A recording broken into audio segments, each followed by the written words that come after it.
Menteri di dalam Kabinet Presiden terpilih Wakil Presiden terpilih Prabowo Subianto Gibran Rakabuming Raka diperkirakan akan memiliki komposisi yang gemuk. Prabowo dikabarkan ingin menambah jumlah menteri dalam kabinetnya dari 34 menjadi 40 kementerian. Menurut Partai Gerindra, gemuk dalam konteks bernegara artinya bagus karena tantangan dan tujuan negara yang besar.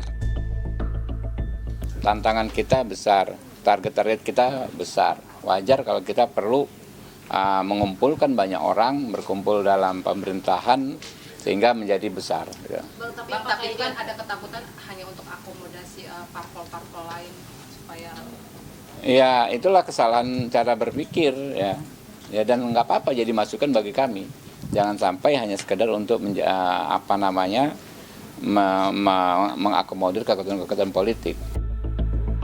Merespons adanya wacana penambahan jumlah pos kementerian di Kabinet Prabowo Gibran, Presiden Joko Widodo meminta hal itu ditanyakan langsung ke Presiden terpilih.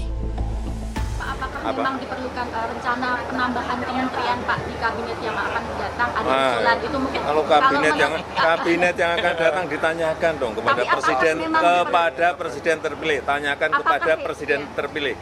Tanyakan pada presiden terpilih.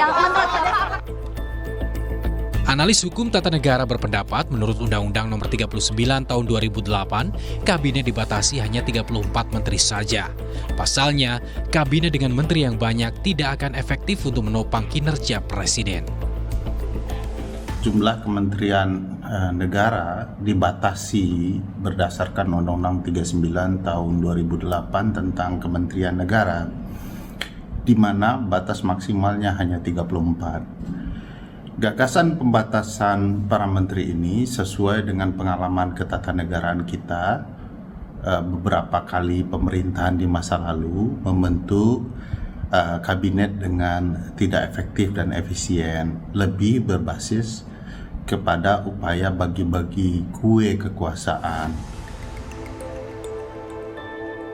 Publik pun berharap pembentukan kabinet bukan sekedar politik dagang sapi, tapi memenuhi kebutuhan publik sekaligus menunaikan janji-janji. Tim Liputan Kompas TV.